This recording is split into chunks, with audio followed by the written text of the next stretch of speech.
Hallelujah. So good morning po ulit. And we are still in the series po, our Going Higher. Going Higher or Higher Perspective. No? Sinimulan po natin ito noong January. No? So we are seeing po that our direction is up, going up. Amen? Both as a church, as a family, in our community, and as an individual. Amen? We are going up. Nararamdaman niyo po ba na may ginagawa na si Lord sa buhay niyo as a family? Amen. May mga naririnig na po tayong testimony. No? Last January pa lang may ginagawa na si Lord. Pinikilabutan ako. Kasi may aircon. Lamig ng aircon. Hallelujah. And God is gonna do more. More than what we can expect. More than what our ability can do. Meron siya kayang gawin. Yung kaya mong trabahuhin. Yung tatrabahuhin mo siguro ng isang taon, God can do it in a snap. Amen? Hallelujah. We believe that. We believe. Hallelujah. So let's go po to our slide.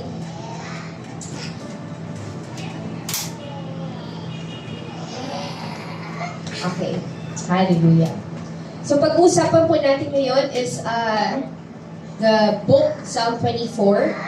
And I just wanna, first, before we go po dun sa verse po, no? I just wanna talk about encounter. No, encounter. Pag tinignan po natin yung meaning ng encounter, it is the unexpected, di mo na inaasahan, experience or be faced with unexpected or casual meeting with someone or something. No? It is to come upon face to face. Di ba, Marcos? Diba? It's to come upon or experience especially unexpectedly. Amen. And don't you love it po na whenever we worship the Lord, He just comes unexpectedly. Amen? Sino po ang kinatagpo ni Lord this morning? Doon nananalangin ka, nung papunta ka dito, nung naliligo ka, nung nangungusap na agad sa iyo si Lord. And all encounters po are initiated by God. Si God yung nag-i-initiate ng encounter na yun. Because there will be no encounter unless He makes it happen. Naniniwala po ba tayo doon? Unless God makes it happen, unless He initiates it, there will be no encounter. So the fact, yung katotohanan na na-encounter mo siya, inalaw niya yun. Amen? Will niya yun. Amen? Are we here po? Amen. And ang mga halimbawa po nun na story sa Bible is the life of Noah. No, in-encounter siya ng Panginoon. Yung sinabi ng Lord na pagpapaulanin niya. Isa pang example po is si Abraham. Amen? Si Jacob, si Moses, and si Gideon, and lastly si Paul, and sa inyo. Yeah. Kay Ate Mariel, no? Kay Mama. No? And when we speak about encounter, one of the word that I remember is revival. Sabihin nga po natin revival. Ang meaning po ng revival is to be renewed. Re-renew ka, no? Returning to life and restoration. Yung patay na is kayang i-renew, kayang i-buhayin uli, i-return to life, and to restore. Amen? And nagkakaroon po ng revival dahil kinakatag po tayo ng Panginoon. Amen? It's what His presence do. Yun yung ginagawa ng presensya niya. It brings things to life. Na may katabi mo, punong-puno ba ng buhay? Amen! Diba? Maliwalas nga daw eh. Maliwalas sa mga mukha natin ngayon. Hallelujah. All our efforts, lahat ng mga ginagawa natin, are futile o wala daw pong silbi o halaga unless the Lord moves. Amen? Kahit mag-practice kami dito, kahit pa ulit-ulit naming daanan, i-run through, no? Unless the Lord moves. Amen? All those are futile. Unless the Holy Spirit convicts us or the people and touches the people, revival happens when the Lord comes and initiates an encounter with us. And do we want that this morning? Gusto po ba natin yun sa ating buhay? That God will bring to life yung mga bagay na patay na sa buhay mo. Pwedeng physically buhay ka, but may mga areas sa buhay mo na parang ng buhay itong part ng buhay kong ito. So, parang yung pangarap ko, Lord, na binigay mo sa akin noon, parang patay na. Alam mo yun? Binigyan ka ng word ng Panginoon before, pero nung tinitignan mo siya, Lord, parang wala na siyang buhay. Parang nangyayari pa ba ito, Lord? No, but when the Spirit of God comes, He brings things to life. Amen? And today, we'll talk about another important aspect of what it means, what it means and what it takes to come up or to get to that higher perspective. Are we ready po? Sabigaw po ng ready, I'm ready na. Ready! Hallelujah. Ayun, next slide po. Hindi ko kabisado yung slides, so tama na lang ako. Ayan, so punta po tayo sa key verse, Psalm 24. Hallelujah. Sabi dito, the earth is the Lord's and the fullness thereof, the world and those who dwell therein. Verse 2, for He has founded it upon the seas and established it upon the rivers. Verse 3, who shall ascend the hill of the Lord, and who shall stand in His holy place? Verse 4, he who has clean hands and a pure heart, who does not lift up his soul to what is false, and does not swear deceitfully. So going back po sa verse 3, sinasabi dito, hill of the Lord and the holy place. So yung dalawang bagay po na yun, it signify the place where His presence dwells. Amen? And a place we experience Him. Baka antokin kayo. Wala po sinabi. Baka nahihili po kayo. Ayan, so yung hill of the Lord and holy place daw po, it signifies the place where His presence dwells. Amen? Eh sabi dito, who can ascend? Who? He who has, sabi dito, who shall ascend the hill of the Lord? Sino daw po ang makakaakyat? No? Sino daw po ang makakatindig? Mananatiling nakatayo sa holy place niya. Ang ibig sabihin po ng ascend is to go up. So paulit-ulit po natin narinig yung term na yun, go up higher, no, come up. Yung first topic po natin noong January is come up. No? So as sabi dito, ascend. Who can go up? Yung po yung sinasabi ng verse 3. So sabihin ng stand po, who can go up or who can stand. Stand means have or maintain an upright position. Yung hindi ka natitinag, nakaganyan ka, kaya mong tumindig in the presence of God. Yes, so basahin po natin sa Tagalog. May Tagalog na version yun para mas ma-absorb natin. Sabi dito, sa burol ni Yahweh, sinong nararapat umahon? Sa banal niyang templo, sinong dapat pumaroon? Verse 4, ang taong malinis ang buhay, pati ang isipan. Hindi sumasamba sa mga Diyos-Diyosan at hindi sumusumpa ng kasinungalingan. Amen? Grabe, no?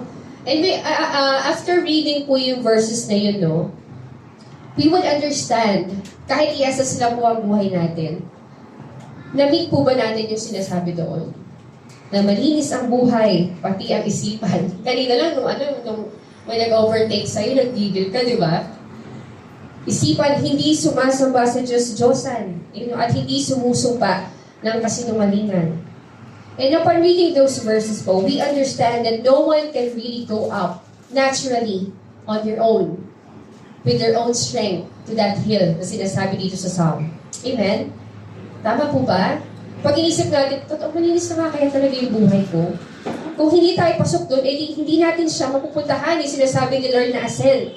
Next slide. So sabi dito sa Romans 3:23, for all have sinned and fall short of the glory of God. Sa Tagalog, sapagkat ang lahat ay nagkasala, no? At walang sino mang nakaabot sa kaluwalhatian ng Diyos. Basahin pa po natin yung mga prior verses sa Roma, sa Tagalog tayo. Sabi dito, walang sino man ang matuwid. Verse 9, ano ngayon? Sabi niya pa, ano ngayon? Ang kalagayan ba nating mga Hudyo ay mas mabuti kaysa sa mga Hintil? Hindi. Tulad nga ng aming napatunayan na ang lahat ng tao ay nasa ilalim ng kapangyarihan ng kasalanan. Maging Hudyo o Hintil man. Verse 10, ayon sa nasusulat, walang matuwid, wala kahit isa. Verse 11, walang nakakaunawa, walang naghahanap sa Diyos. Verse 12, ang lahat ay lumihis ng landas at nagpakasama. Walang gumagawa ng mabuti, wala kahit isa. Verse 13, parang bukas na libingan ng kanyang lalamunan, pananalita nila ay pawang panlilinlang. Ang labi nila ay may kamandag ng ahas. Verse 14, Puno ng pagmumura at masasakit na salita ang kanilang bibig. Verse 15, wala silang atubili sa pagpatay ng kapwa. Verse 16, parang dinadaanan ng salot ang kanilang madaanan. Verse 17, hindi nila alam ang daan ng kapayapaan. And last verse, hindi sila marunong matakot sa Diyos. So reading this verse po, itong sa Romans, we can say that can we still say that we can ascend the hill of the Lord? As sinasabi doon sa Psalm? Just by reading that. No, isipin natin, hindi parang hindi. Or even stand in His presence.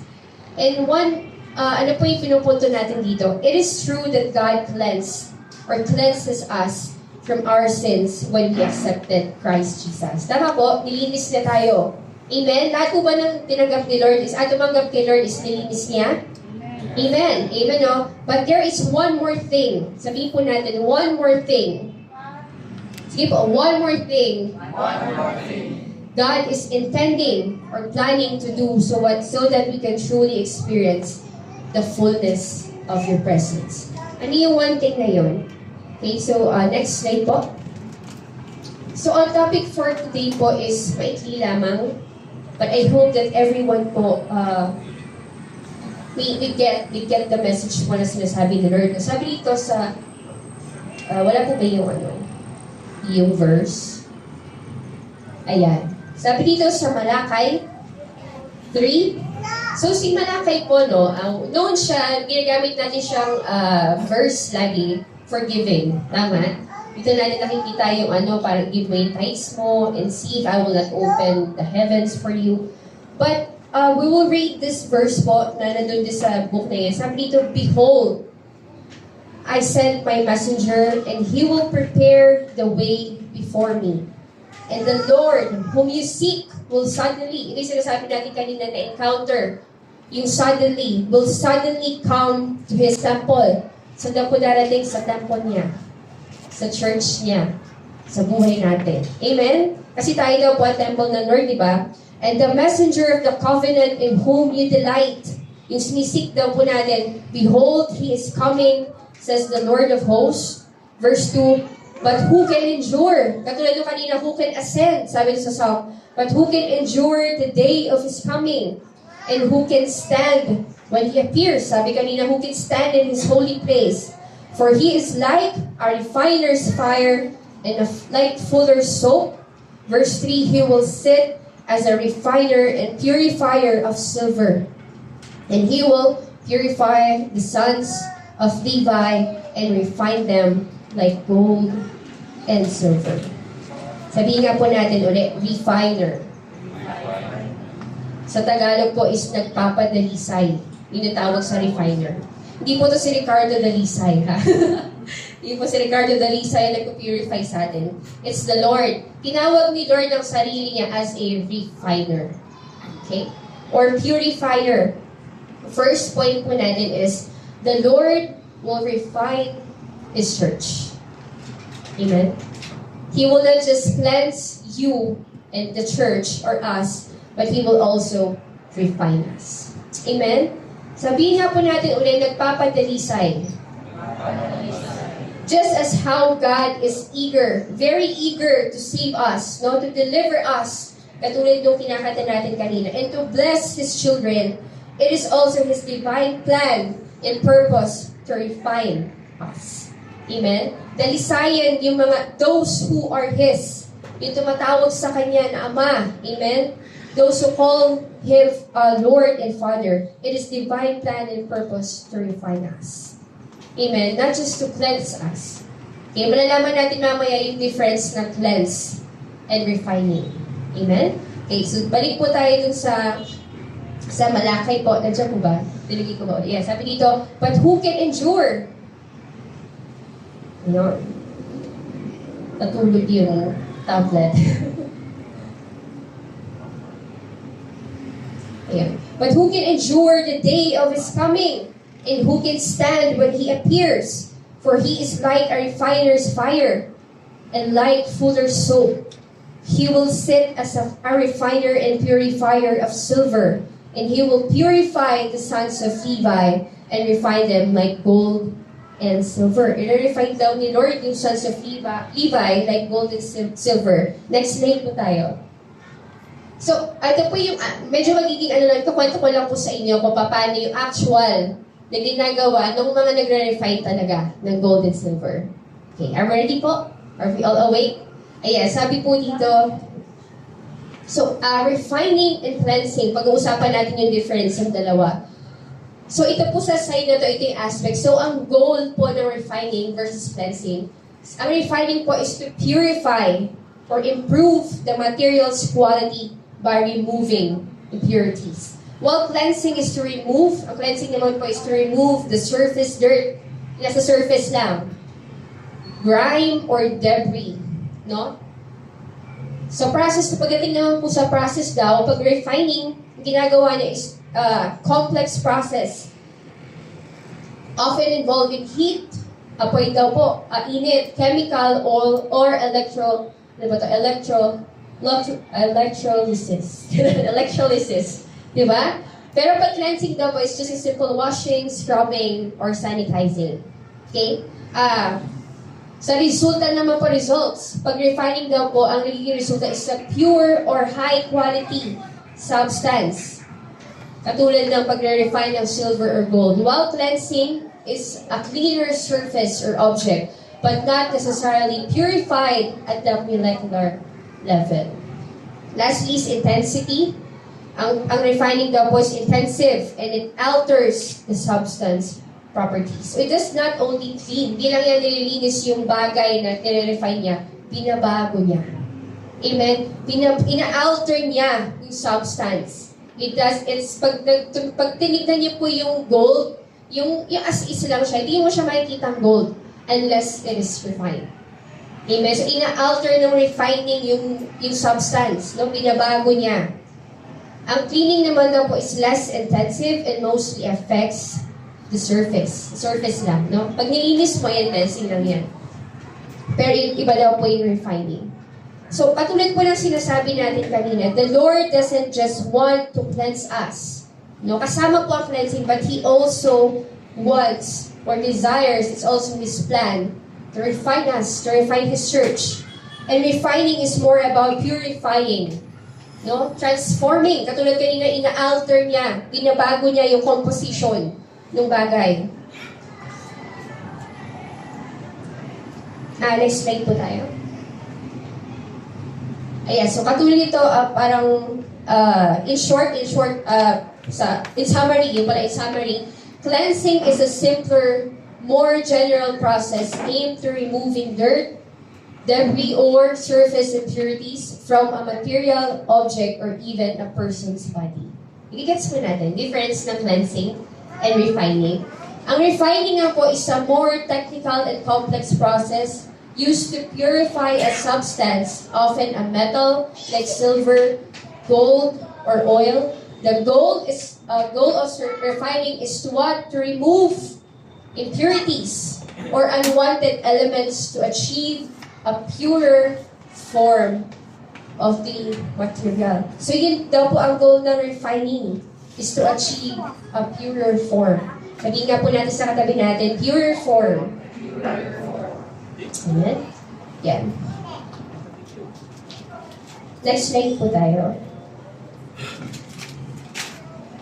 Ayan. So before po dyan, yan po yung process. So bibigyan ko lang po kayo ng overview. Hindi tayo masyadong mag-dive in dun sa kung paano siya ginagawa, no? But you see, the refiner po is committed to watch over the silver habang nasa refining process siya. And here's why the refiner's attention is crucial. Pag nakakita pa kayo ng actual na nagre-refine, makita niyo po na tutok siya doon. Hindi pwedeng iwanan ng refiner yung silver or gold na inaano niya, na pinaprocess niya and refine. So, quick overview lang po, no? So, ito po yung, puro 1. 4 dapat hanggang 1 to 4. Ayan, so 4, sinummarize ko na lang po sa 4 na steps yung ginagawa ng refiner, no? First is temperature control. Ginagawa ng refiner, pinimake sure niya na tama yung init. Sabi nga po natin, tama ang init. Tamang-tama lang yung heat kasi hindi pwedeng kulang, hindi pwedeng sobrang init. Okay? So, yun ang ginagawa niya. So, siya ang nagko-control ng fire. Si refiner yung tumitingin, tama ba yung init? Kailangan bang initan o kailangan bawasan?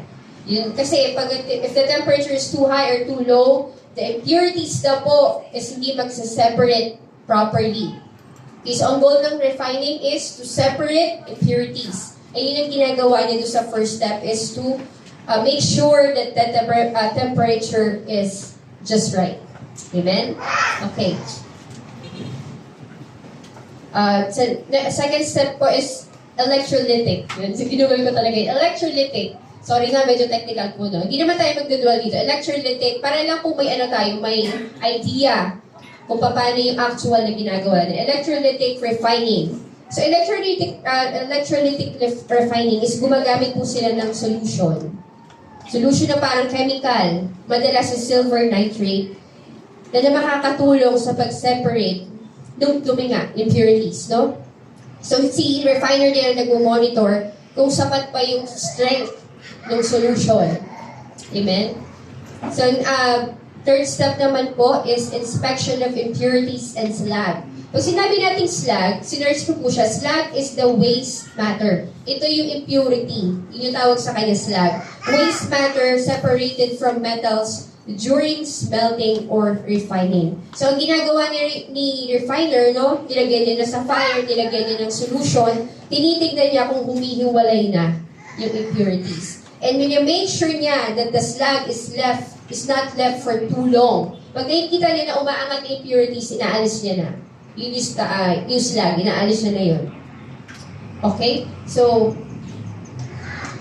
sa fourth step is, ito yung pinakalas po is purity assessment. So ito yung time na kumukuha ng samples si refiner all throughout the refining process to test the purity of the silver to ensure that the final product meets the required standard. Ito na yung pinakamuli. Tinitignan niya na okay na ba to? Or ibabalik ko ulit dun sa first step na nakalagay dun sa temperature control o dadagdagan ko pa ng solution. So yun yung purity assessment, no? And if the refiner notices any residual invisible na impurities daw, pag may napansin siya, katulad ng discoloration or residue, ito pag actual na ginagawa nila, the refiner will adjust the process. So, depende sa kung anong assessment ng refiner, babalik siya sa process na yan, sa apat na process, at ina-adjust niya yun, no? And the Lord has used this illustration to show us something. Amen. Hindi gumagamit ng illustration ng Panginoon just for the sake of using it. Amen? Gumagamit siya ng mga illustration na meron siyang gustong sabihin na akma sa gusto niyang sabihin. Balik tayo sa Malaki 3, verse 3. Sabi dito, He will sit as a refiner and purifier of silver, and He will purify the sons of Levi and refine them like gold and silver. If you would notice, He will sit. Alam niyo pa ang sit signifies or means He is engaged. Pag sinabi nga natin, sige, upuan natin yan. Sabi na upuan, pag-usapan natin yan. Tama? Pag inupuan na, ibig sabihin, nakafocus talaga, he's engaged and full attention dun sa ginagawa niya. Sabi dito, he will sit as a refiner and purifier of silver. So, yung pagre-refine ng Panginoon is intentional. Amen? He's engaged. Pinlano niya talaga, plinano niya talaga yun. And a refiner keeps a close watch while refining the silver or gold to ensure the desired purity. Oh, galing na IT natin, nakakasunod. Ayun. So yun ang ginagawa ng refiner, he keeps a close watch. Sabihin, nakabantay siya. Tutok. Hindi katulad minsan, di ba, pag naglulutong pa tayo yung mga nanay, yung mga madadaling lutuin, no? Yung mga kaya pang lutuin, sinigang. Kasi kailangan mo lang gawin sa sinigang, ilagay mo lahat. Tama? Tapos iwanan mo lang, istak pa mo ganun, tapos orasan mo lang. Hindi mo kailangan tutukan. Hindi mo kailangan upuan. But here, God says that He's like a refiner's fire, and He set, sabihin tutok siya. Hindi nga yung parang kang iniwan na lang, anak, sige, iwan ka na dyan, babalikan na lang kita. No, it's not like that. Hindi siya parang adobo. Ganun din yung adobo, di ba? Iiwanan naman lang siya. Ano pa po yung mga ganun? Yung iniiwan? Iiwan? Mali. Yung iniiwan lang habang yun. So, kung kayo nagigising, no? Hindi kayo interesado sa process ng silver. Pero yung iniwan, nabuhay sila. Hindi mo yung tao, yung niluluto. Okay? So, hindi siya yung iniiwan lang na niluluto, no? Sabi dito, tutok yung refiner. Hindi siya pwedeng malingat. Kasi pag nalingat siya, masisira yung silver or gold. Amen? Sabi dito, ayan, a refiner keeps a close watch while refining the silver or gold to ensure the desired purity. And katulad nga po na sabi ko kanina, a refiner puts the right heat. Tamang init. Tamang init lang. He puts the silver in the fire not to destroy it. Okay? Not to destroy it or burn it, but gives it the right heat to separate impurities from the silver. You know, the fire is not meant to destroy the silver. Hindi yun ang purpose ng fire. It is meant to destroy the impurities, to separate it. Amen? Are we getting it po? So God is using an illustration to tell us something, that He is not putting us into the fire to kill us, to burn us, to destroy us, no? Pero meron ginagawa yung fire na yun. The purpose of the fire is iangat lahat ng impurities dun sa silver at ihiwalay iyon. Kaya sinisigurado niya na tama ang init. Enough, not to burn you. Just enough na maiangat niya lahat ng dumi, no? So, kontrolado ng Panginoon ang apoy. Amen? Sabihin nga po natin, kontrolado ng Panginoon. Kontrolado ng Panginoon ang apoy. Nakabantay siya at nakatutok siya. And I want to tell you po, kahit sa akin, sa ating po lahat, no, nakabantay ang Panginoon sa ating buhay. Tutok siya at kontrolado niya ang apoy. Amen? Just enough heat. It doesn't mean na hindi ka makakaramdam ng init. Makakaramdam ka. But it's just the right heat. Amen? Enough. Just enough to bring out all the impurities. And we have to be refined so the Master can fully use us. We have to be refined. No? Sabi ng we have, kailangan. At sinabi nito sa Malakay na He will come. He will sit intentional. No, na talagang darating siya as a refiner. It is part of our Christian walk. The refining of the Lord. Amen? We have to be refined so that the Master, our Lord, can use us. No? It is a part of His plan to refine His church, both corporately and individually. Refining is a requirement. It is not an option a Christian can choose or not choose. Amen? It is necessary for all believers and those who wishes to follow the Lord to be refined. Amen? Ang sakit na refined. At kung sino man daw po ang gusto na tunay siyang magamit ng Panginoon, yung mga nag-commit kay Lord, use me, use my life. Asayo na ang buhay ko. Ang lahat daw po ng sino man o na tunay siyang magamit ng Panginoon ay dadaan sa kanyang pagdadalisay. Amen. Not just cleansing, but to refine us as well. At nire-refine po ni Lord yung mga ginagamit niya for His kingdom. Amen? Sabihin nga po natin sa ating sarili, nire-refine ako ni Lord. Sige po, with power. Parang nalupag tayo, nire-refine ako ni Lord. Nire-refine ako ni Lord. Hallelujah. And later, we're gonna dig deep po, no? So that we can have a different eye pag nakita natin or narinig natin yung word na nire-refine tayo ni Lord. Jesus showed us an example. Okay? It's not just us. Pinakita niya yung example how he had undergone refining. No? Sa Hebrews 5, verse 7 to 9, in the days of His flesh, si Jesus daw to, Jesus offered up prayers and supplications with loud cries and tears to Him who was able to save Him from death. And He was heard because of His reverence. Verse 8, although He was a son, He learned obedience through what He suffered. Son na, si Jesus na siya, He's the Son of God. But He learned obedience through the things that He suffered. No, kung naalala po natin yung prayer ni Jesus doon sa Gethsemane, no? Before talaga ma-fulfill yung prophecy na He will be our Savior, our Redeemer. Sabi niya, not my will. If it's possible, gumana si Jesus, for this cup to be taken away from me. Kung pwede, hindi ko na to, Lord, maranasan. Diba? But yet not my will, but your will be done. Even though He's a Son, no? He learned obedience. Jesus learned obedience through what He suffered. Verse 9, and being made perfect, He became the source of eternal salvation to all who obey Him. Palakpakan po natin ang Panginoong Jesus. Palakpakan po natin siya. Hallelujah. Dahil nagsubmit ang Panginoong Jesus doon sa pinapadaan ng Father sa Kanya, He became the perfect. He was made perfect and became the source of eternal salvation to all who obey Him. Dahil sumunod siya. He became perfect, complete. Sinasabi natin kanina, puro. No? Puro, yun ang goal ng refining. Ilabas yung puro. Impurity, no? Impure.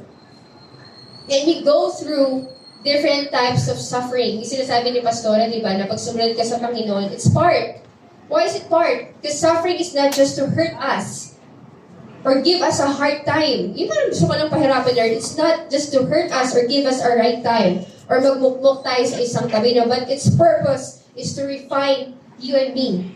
And refine the church. So the suffering is not, di lang yung binibigay ng mahirapan ka lang. No. Its purpose is to refine us. Kung meron pang mga nakatagong impurity pala sa buhay natin kahit patagal na tayong Christian, kunyari 16 years, 17 years, 18 years na yata kami. Kung meron pang impurity si Lord na nakikita katulad ng refining process, uulitin ngayon hanggang umangat lahat.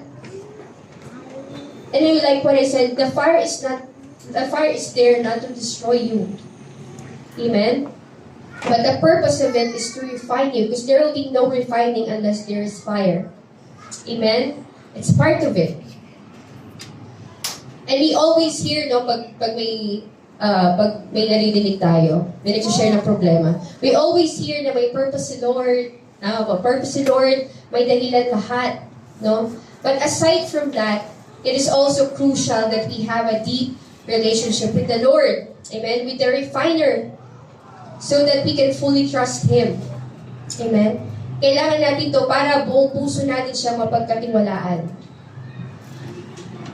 Na pag dumating yun, dumating tayo sa point na yun at nasa gitna tayo ng init, sobrang init, sa gitna ng discomfort, pain, and difficulties, we'll have this deep sense of understanding na ang intensyon niya para sa atin ay laging mabuti.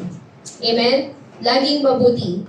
Puntahan po natin sa Jeremiah 29:11. Now we will read Jeremiah 29:11 differently. Okay? Hindi lang tuwing maganda ang nangyayari sa atin. Sabi dito, sapagkat batid kong lubos ang mga plano ko para sa inyo. Mga planong hindi ninyo ikakasama, kundi para sa inyong ikabubuti. Ito ay planong magdudulot sa inyo ng kinabukasang punong-puno ng pag-asa. And it's crucial nga, katulad po na sinabi natin kanina, that we have a deep relationship with the Lord. Kasi kung wala tayong deep relationship with the Lord, kahit sabihin sa'yo na may purpose si Lord, hindi mo maiintindihan.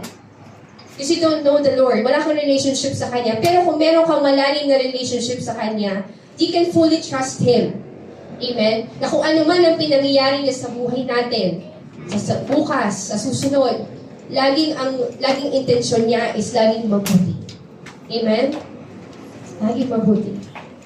If you would look back at your life, may mga setbacks, sabihin ng mga setbacks, talagang lowest point ng buhay mo. And you will look back now, Lord, nakilala kita through those things.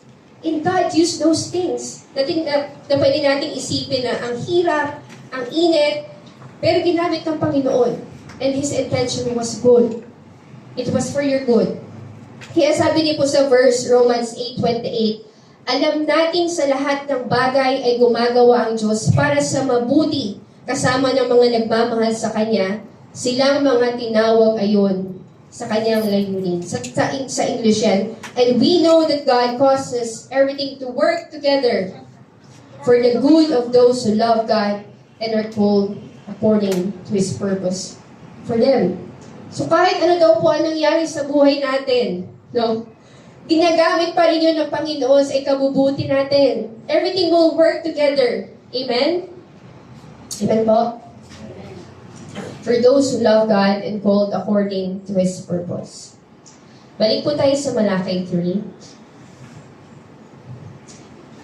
Okay, so babalikan po natin ito. He will sit as a refiner and purifier of silver, and He will purify the sons of Levi and refine them like gold and silver. And they will bring offerings in righteousness to the Lord. Verse 4, then the offering of Judah and Jerusalem will be pleasing to the Lord as in the days of old and as in former years. So may purpose na po pala ang Panginoon. No? He will refine us, and they will, sabi ito, and they will bring offerings in righteousness to the Lord. Because only then, no, pag na-refine tayo, only then we can bring offerings in righteousness, offering that pleases Him. Katulad nung kinakanta natin kanina, offering na nakakalugod sa Kanya. Pero before natin maidalayo sa Kanya, kailangan tayong ma-refine. Before we can ascend. No? Next point po tayo. This is the last point. Bilis lang po, di ba? Nagawa sa inyo. Dito, His call to communion. Sabihin po natin communion. Ang communion po, is, hindi lang po siya yung ginagawa natin every first Sunday or every month. It is fellowship. Yung isang term na madalas na interchange na fellowship or union. Pagiging isa, no? Union. So, we are set apart. No? We are kept for a certain purpose. Ito po tayo sa book, 1 Kings. 1 Kings 19, verse 11 to 13. And he said, go out and stand on the mount before the Lord. And behold, the Lord passes by, and a great and strong wind tore the mountains and broke in pieces the rocks before the Lord. But the Lord was not in the wind, and after the wind, an earthquake. But the Lord was not in the earthquake. Verse 12. And after the earthquake, a fire. But the Lord was not in the fire. And after the fire, the sound of a low whisper.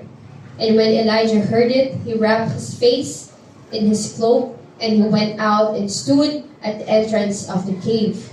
And behold, there came a voice to him and said, what are you doing here, Elijah? So ito pong story na to, ito po yung pinakyat si Elijah sa bundok. No, and he was waiting for the presence of the Lord to come. So sabi ito, may dumating daw na strong wind. Balik tayo sa verse 11. May dumating na strong wind, hinihintay niya yung presence of the Lord. So strong wind daw tore the mountains and broke in pieces the rocks before the Lord. Binring daw po ng wind na yung mountain and pieces of rock. But the Lord was not in the wind. Hindi daw yun si Lord. So noon, after the wind, an earthquake.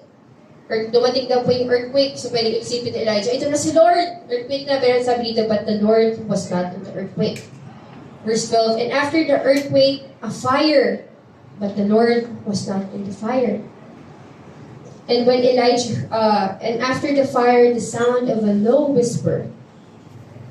At ang sabi ng whisper na yun is, what are you doing here, Elijah? And this morning po, the ultimate goal of the Lord in refining us is so that we may be able to ascend. Yung katulad na pinag-uusapan natin, ascend to where we'll experience the fullness of His presence. Amen? Katulad nga, sabi po sa Psalm 24 kanina, who may ascend? No? Hill of the Lord. Hill of the Lord in the holy place speaks of His presence, no? So gusto natin pag-usapan this morning, what is His presence? No, katulad na na-experience ni Elijah, naramdaman niya yung wind, naramdaman niya yung fire, naramdaman niya yung earthquake, and lahat ng yun, but the Lord was not in them. Okay? So His presence in us is not just those things. It's not the goosebumps, yung tindig ng panahigo mo nararamdaman pag nag-worship ka, no? Or pag lumalakas yung music, na hindi yun yung presence ng Lord. It's just, His presence is more than that. All those things that we feel is just a sign of His presence. Pero hindi talaga yun yung presence ng Panginoon. All these supernatural events are just results of His presence. Ito yung natural na reaksyon ng creation whenever He manifests or comes. Okay?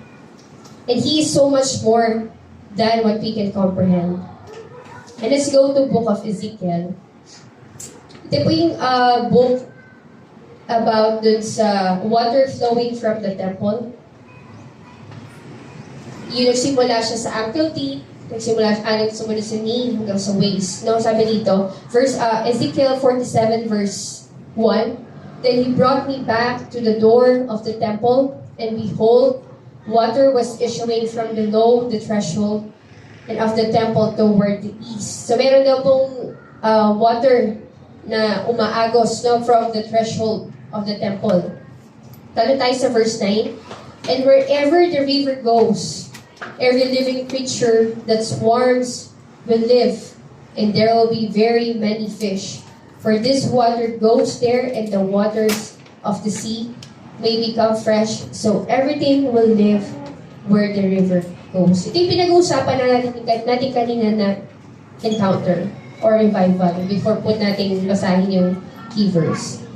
The presence of God, one of the signs ng presence ng Panginoon is nabubuhay lahat ng dinadaanan niya.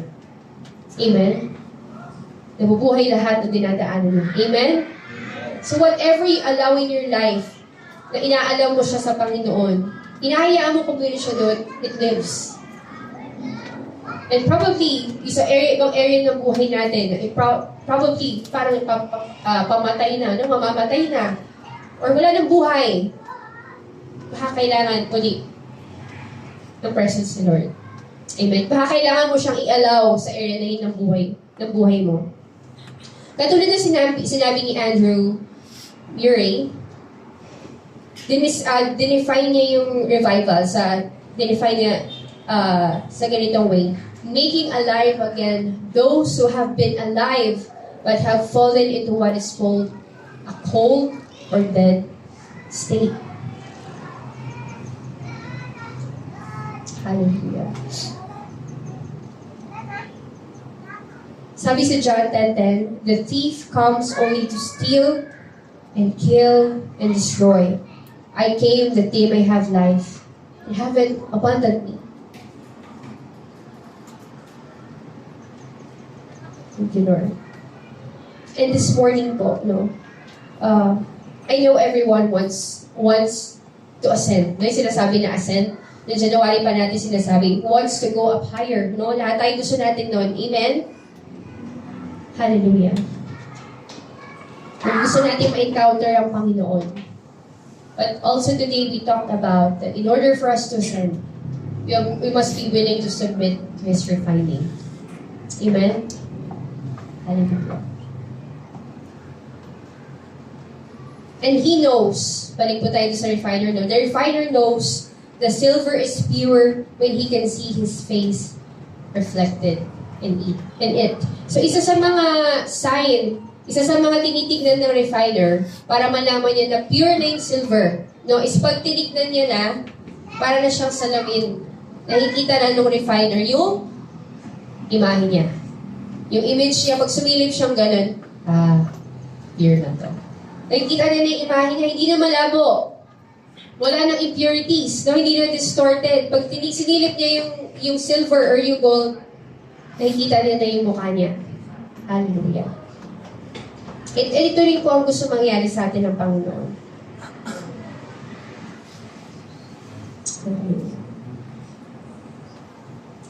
So, ang tunay po na ebidensya ng naranasan natin ng presensya ng Panginoon is pagbabago. Amen? Kaya po may mga testimony tayo na maririnig na dati akong ganito. Hindi para i-chismis yung buhay nila, pero as an encouragement sa mga tao, di ba? Dati po akong ganito, pero nakilala ko yung Panginoon, binago niya ako. Pag tinignan mo siya, hindi mo na mababakas kung sinasabi niya dati siyang ganon. Amen? Sino po ganon yung dito? Kunyari, dati po ako mahiyain. Dati po akong ganito. Pero dahil na-encounter niya yung presensya ng Panginoon, amen. Dahil naranasan niya yung pag-refine, hindi lang cleansing, but also the refining of the Lord. Hindi mo na maaninag. Hindi mo na maaninag yung dati niyong buhay. Hindi lang physically, pero doon sa kabuuan ng buhay niya. No, hindi lang dahil sa mas maayos siya magdamit, o dahil mas malinis na siya. Pero pag tinignan mo yung buhay niya, hindi mo na mabakas yung dati. Amen? And that's what refining in presence of the Lord do. Amen? Binabago niya tayo. At is katulad nga na sinabi natin, isang ebidensya na naranasan natin ng presence ng Panginoon, tunay mong naranasan is hindi lang daw yung umiyak ka sa service. Amen? Pero kasama yun, maiyak ka talaga, no? Pero nabago niya yung buhay mo. Hindi ka na katulad dati. Di ba kung dati kang palamura, ngayon, praise the Lord, gano'n na. Uy, praise the Lord talaga. Di ba? Nabago niya. Kung dati ito yung kahinaan mo, di mo na siya kahinaan ngayon. Ginagamit yan ng testimony sa buhay mo. Amen? Eh katulad na lagi kong dinedeclare to na whatever the enemy has tried to use in your life, has tried na i-keep down ka, ginawa niya weakness sa buhay mo, God is going to use that same thing to show His glory. Amen? Yung pangit na nakaraan mo, kaya niyang gamitin ito para sa glory niya. Yung shameful na naiisip mo na shameful things na nangyari sa buhay mo, He can turn it into glory. That's what God does. Yun yung ginagawa niya. He's a miracle-working God. Amen? Amen. Akala natin yung miracle pag yung ano lang, yung mga miracle na yung pag nakakatayo, hindi nakakalakad. Kasama po yun. Pero pati yung buhay na nababago. Amen? Kasi kahit ilang psychologists hirap na hirap magbago ng buhay, only God can do that. Amen? Yung hindi mo na mabakas, na ito pala, dadasya siya ka, talaga, hindi mo ganyan. Pero itong iba na. Amen? Hallelujah. And those who encounter the Lord, know His presence, are never the same again. Katulad po, di na ako nakapagdala, katulad ng goma. Sino pong, alam naman po natin yung goma, na pag in-stretch mo siya, may certain extent na pag in-stretch mo siya, pag binitawan mo, babalik pa siya sa dati niya, di ba? Pero pag in-stretch mo siya, just enough to stretch it out, hindi siya mapagpigtal. Titigil na yung mag-stretch. Mas makikita mo, hindi na siya babalik. Yun na yung shape niya. And ganoon din ang ginagawa ng Panginoon sa buhay natin. Ini-stretch na tayo. Masarap ba ang stretching? No. Mahirap ang stretching. Alam mo, yung pinupush ka sa limit mo. Minsan sa buhay mo, ini-stretch ka ng Panginoon. Again, not to hurt you. Not to hurt us. Hindi yun ang intensyon ng Panginoon. But it's to change us. To refine us. Kaya sa susunod na dadaan po tayo, o kung dumadaan tayo sa sitwasyon na parang mainit, parang napapaso ako, Panginoon, parang hindi ko na kaya, parang nasa limit ko na, tandaan natin na ang kanyang intensyon ay laging mabuti. It's never to hurt you. Kung na may sitwasyon ka dinadaan, Lord, mahirap tong sitwasyon na to, mahirap at masakit. Pero tulungan mo akong masunod pa rin kita under this situation. Yung may sitwasyon kang gusto mo lang alisan, na pero ang sinasabi ng Lord, diyan ka muna. Hanggang maalis yung mga ugali natin na hindi mga kasiyasiyan. Hindi ka pleasant, no? Amen? So, punta po tayo sa 1 Peter chapter 1, verse 6 to 7. Sabi ito, title po rin is Born Again to a Living Hope, verse 3. Blessed be the God, the Father of our Lord Jesus Christ. According to His great mercy, He has caused us to be born again to a living hope through the resurrection of Jesus Christ from the dead. Verse 4, to an inheritance that is imperishable, undefiled, and unfading, kept in heaven for you. Verse 5, who by God's power are being guarded through faith for a salvation ready to be revealed in the last time. Verse 6, in this you rejoice, though now for a little while, if necessary, you have been grieved by various trials. Verse 7, so that the tested genuineness of your faith, more precious than gold, that perishes though it is tested by fire, may be found to result in praise and glory and honor at the revelation of Jesus Christ. Amen? Na although daw po makakaranas tayo for a little while, mabuhay ka na hanggang 60, hanggang 70, that's just a little while. Maikli lang po yun. Pipigil ka magbilan mo, ilang taon na kunyari, anak mo. Tama. Ilang taon ka na. Ilang taon na ako sa birthday ko. Life is short. Pero sinasabi nga ni Mama, life is short but just enough to surrender it to God. Amen? For a little while lang daw po, if necessary, you have been grieved. Sinabi naman ng Panginoon, in this world, you will have trouble. Part talaga yun. Hindi tinago ng Panginoon. Various trials. So that, pero pinakita rin ng Panginoon ang dahilan. So that the tested genuineness of your faith, more precious than gold. Tinatrato doon ng Panginoon na more precious than gold yung faith natin. That perishes though it is tested by fire, may be found to result in praise and glory and honor at the revelation of Jesus Christ. Amen? Romans 8:17. And if children, then heirs of God and fellow heirs with Christ, provided we suffer with Him in order that we may also be glorified with Him. You know, this is not a famous, hindi siya masyadong paboritong pag-usapan. Pag suffering na yung pinag-uusapan. Tama? Kasi alam natin na, suffering. Kahit ano yata level, kahit gano'ng katagal ka ng Christian, when it comes to suffering talaga, alam mo yun, yung parang, Lord, papatahimik ka ng light. Napatahimik ka ng light. But sabi ng Panginoon, that the suffering that He lets His children experience, it is in order that they may also be glorified with Him. Amen? Philippians 3 verse 8. Indeed, I count everything as loss because of the surpassing worth of knowing Christ Jesus my Lord. For His sake, I have suffered the loss of all things and count them as rubbish in order that I may gain Christ. I think this is the last verse that we'll be reading. Pinag-usapan din natin to last time, in Philippians 3:8. And last slide po.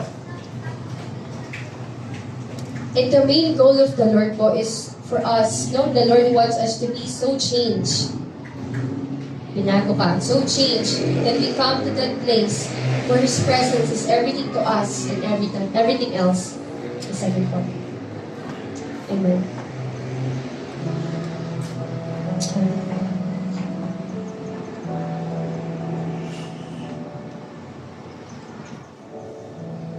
Thank you, Lord.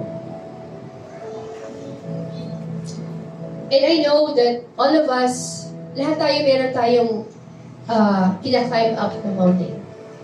Dalawang mountain lang po ang meron. Isa is yung mountain na sinasabi ng Lord dun sa Psalm 24. And the other mountain is everything else aside from that. Whatever it may be.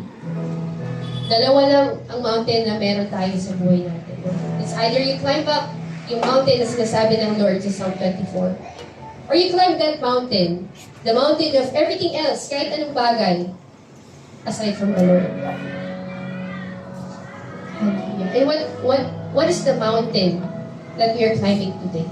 Ito yung inaakit natin, inaasad natin. Kasi whether we admit it or not, we are pouring our life to something. Meron ka pinagbubuhos ng buhay mo. Meron kang mountain na gusto mong akyatan. But what mountain is it? Amen? And let's just all close our eyes.